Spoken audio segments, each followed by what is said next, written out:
안녕하세요. 연상기 한국사 박지임입니다. 시작이 반이라고 그랬죠. 제가 이제 1탄 강의를 올린 게 엊그제 같은데 벌써 4탄째네요. 이제 앞으로도 계속해서 90탄, 100탄까지 이제 계속 올릴 예정이니까요. 이제 많은 호응들 부탁드립니다. 자, 이번에는 제 4탄이죠. 이제 고조선에 대해서 이제 연상기를 해보도록 하지요. 근데 사실 고조선 파트 쪽에는 크게 암기할 사항이 없어요. 그래서 읽고서 이해하고 넘어갈 그런 내용들도 있는데, 그러니까 조금 더 여유롭게 이제 이번 동영상 강좌 진행하도록 하죠.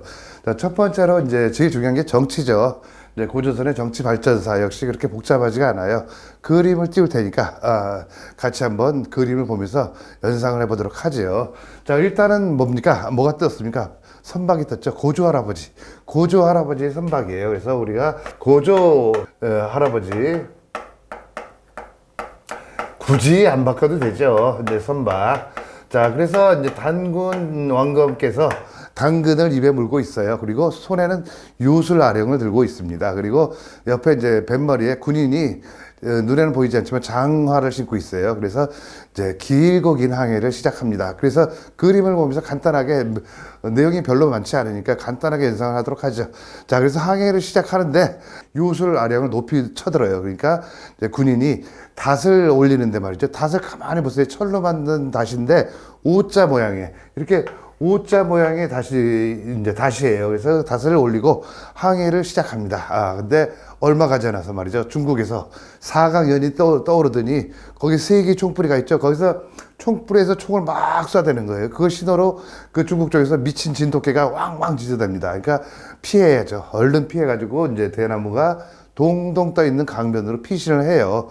그러니까 이제 위기에서 벗어나니까 뱃머리에서 누가 나타납니까? 부채를 든 왕, 그리고 그 아들인 케이준 감자칩을 먹는 왕자가 이제 슬그머니 머리를 내밀어요. 위기에서 벗어나니까 말이죠. 그래서 결국은 이제 위기가 이제 끝났나 했더니 언덕에 지금 누가 있습니까? 장수들이 숨어 있죠. 매복을 하고 있어요. 가만히 보시면 2만 원을 들고 있어요. 2만 원을 들고 철퇴를 휘두르면서 이제 왕검성이죠. 왕검이 세워져 있잖아요. 왕검성을 탈취를 하고 결국 이 고조선에 이제 케이준 먹는 왕자를 쫓아내죠. 근데 말이죠. 거기서 언덕에서 거대한 무가 막 굴러와가지고 결국 이 성마저 박살을 내면서 고조선의 역사는 끝나고 백성들은 108번뇌에 빠지게 됩니다. 여기까지 간단하게 이제 고조선의 정치 발전사, 사실 연상 암기할 내용은 아니고요. 이제 우리가 이제 어차피 연상 암기법을 하는 거니까 이제 계속 훈련을 해야 되니까요. 그런 식으로 연상할 수 있다는 거를 또 보여주는 의미도 있죠.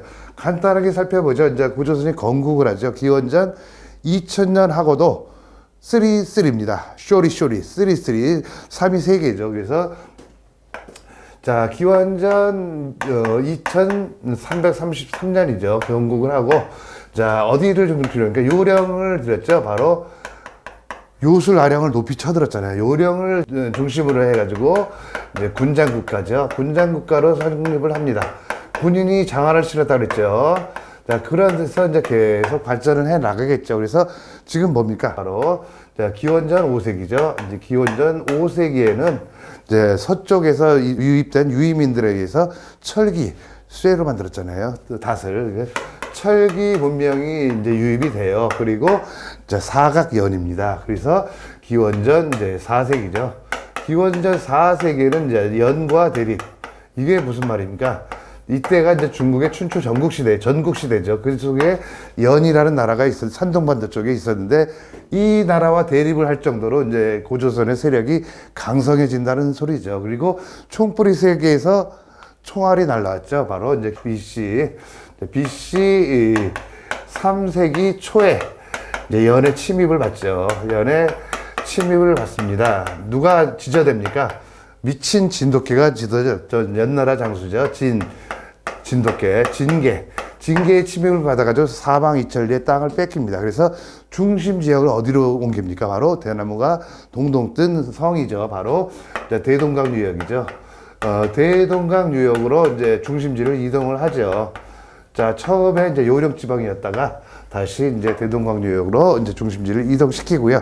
그리고 이제 매복한 장수가 있었죠. 바로 모든 것을 잃고서 서쪽에서 이동을 해와요. 달랑 2만 원 들고. 그래서 BC 잃고서죠. 바로 BC 모든 것을 잃고서 194년 기원전 2세기 초죠. 위만이 이제 어떻게 됩니까? 고조선 변방으로 와서 이제 이 준왕이죠. 준왕. 케이준 감자칩을 먹던 왕에게 이제 자기가 변경을 지키기 위했으니까 이제 자기를 써달라고 그러죠. 결국 세력을 키워가지고 이제 고조선을 탈취를 해요. 그래서 위만 조선이 건국이 되죠. 이게 바로, 이거는 이제 단군 조선이죠. 단군 조선이고. 그래서 이제 보통 이제 고조선을 전기 고조선, 후기 고조선 이렇게 구분하는 경우가 있지요. 자, 위만 조선이 성립이 돼가지고 그 그림들 아까 연상 나시나요?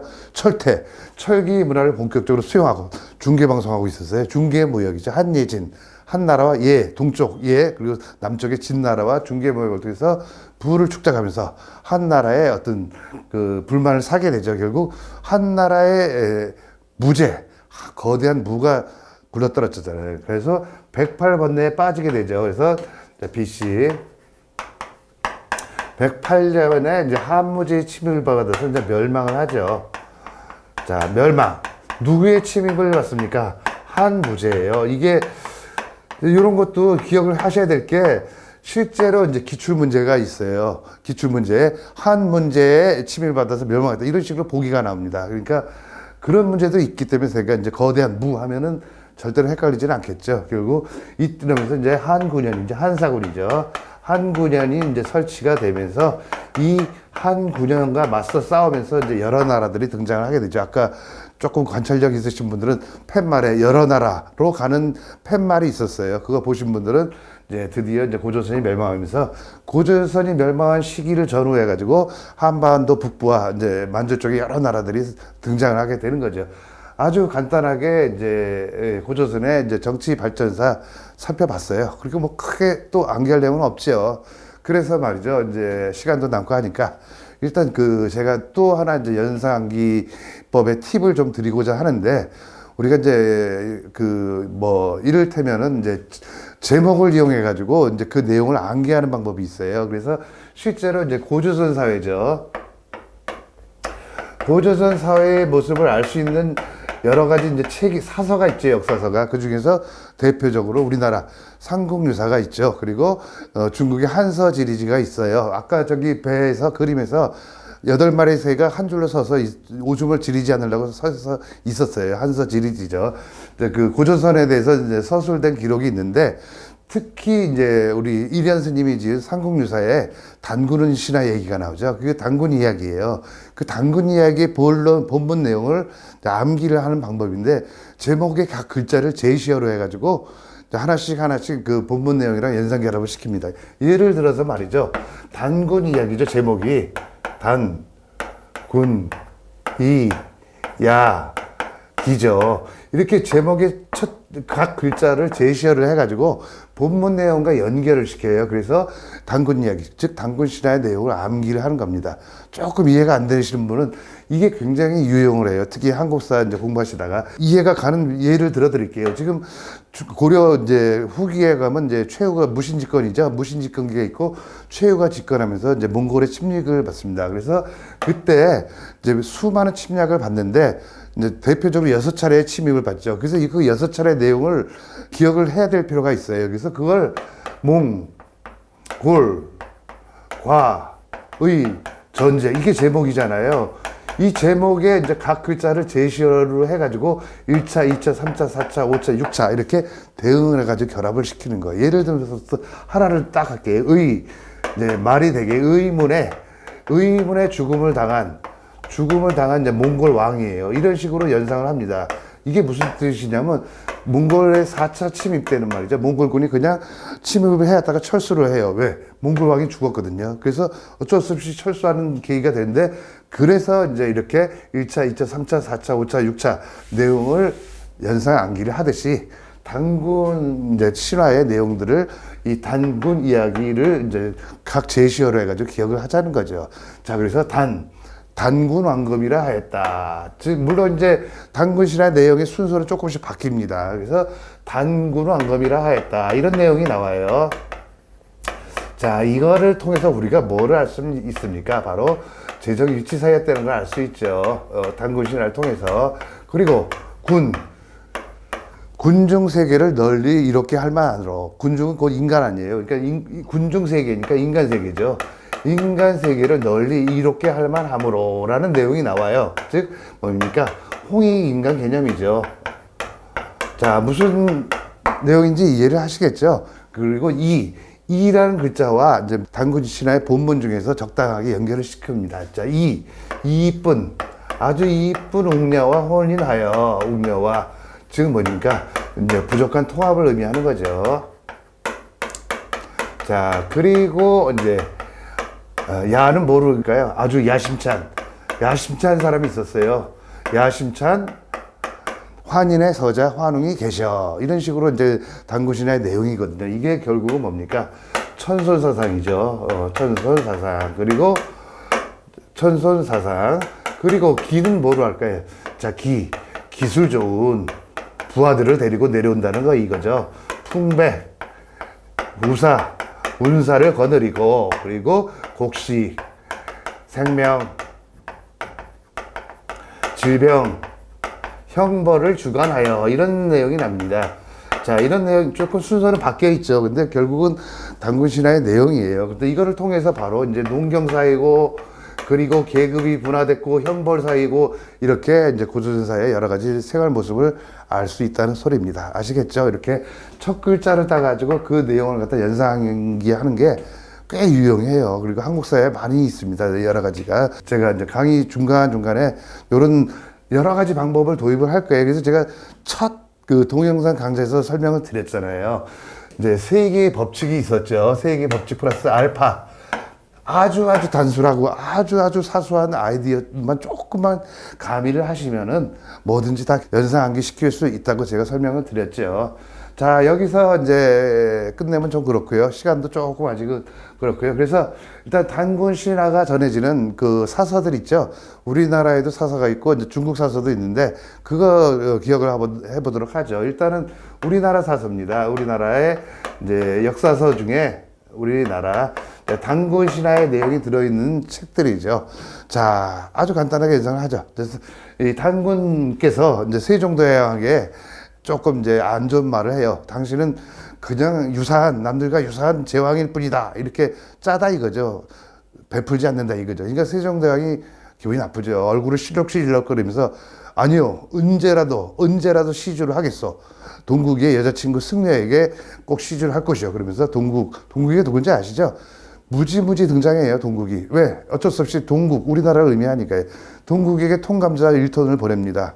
자, 연상이 굉장히 간단하죠. 그러면서 다 들어있어요. 자, 우리나라의 사서 중에 단군에 관한 기록이 있는 책. 일단은, 단군이 세종대왕에게 뭐라 그럽니까? 당신은 유사한 삼국 유사죠.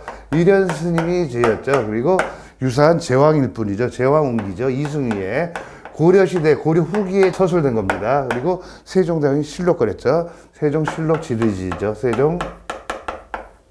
세종실록 지리지에 단군 신화의 내용이 나옵니다. 지리지. 아니요, 언제라도 시주하겠어요. 응제시주죠. 응제라도 시주를 할 것이요. 조금 열받았어요. 세종대왕. 응제시주. 바로 조선 7대 임금이죠. 세조 때 편찬된 역사서예요. 그리고 동국이의 여친이죠. 여자 승려. 얘랑 같이 유람을 떠나요. 동국 여지승남이죠. 성종 때 편찬이 됩니다. 여지승남. 그리고 동국에게 통감자를 보낸 동국 통감이죠. 동국 통감. 역시 성종 때 편찬이 되죠. 이러한 역사책이요. 여기에 이제 단군 신화가 수록이 돼 있어요. 아주 간단하게 암기를 했죠. 이걸 좀 암기할 필요가 있어요. 그리고 이제 중국 측의 역사책이죠. 중국 사기꾼이죠. 중국 장사꾼들, 사기꾼이 사람을 불러 모아가지고 이제 또 뭔 짓을 하려고 그래요. 이제 키족의 관자 있죠. 키족의 관자 요리가 위장이 안 한 사람한테 굉장히 효과가 있다 그러니까 전부 그냥 다들 그 말에 그 감언이슬에 속아가지고 한 줄로 서서 쭉 서 있어요. 한 줄로 서서. 아까도 있었잖아요. 그래서 중국 측입니다. 사기꾼, 사기죠, 사기. 그리고 이제 관자놀이죠. 키족의 관자놀이. 그리고 위가 약한 위략이죠. 위략. 그리고 한 줄로 서 있습니다. 한서지리지에 뭐가 있습니까? 우리 8조법이 전에 오죠. 거기서 이제 3조법만 현존을 하고 있는데 그 내용 너무 간단해서 이제 넣지는 않았어요. 각자 이제 연상하기 해 주시길 바라고. 자, 이번 동영상 강의 여기서 마치기로 하고요. 그리고 댓글에 이제 암기 안 되는 부분들, 한국사에 관한 뭐든지 제가 이제 답글 해 드리려고 생각하고 있으니까요. 암기 안 되는 부분들 댓글에 적어 주세요.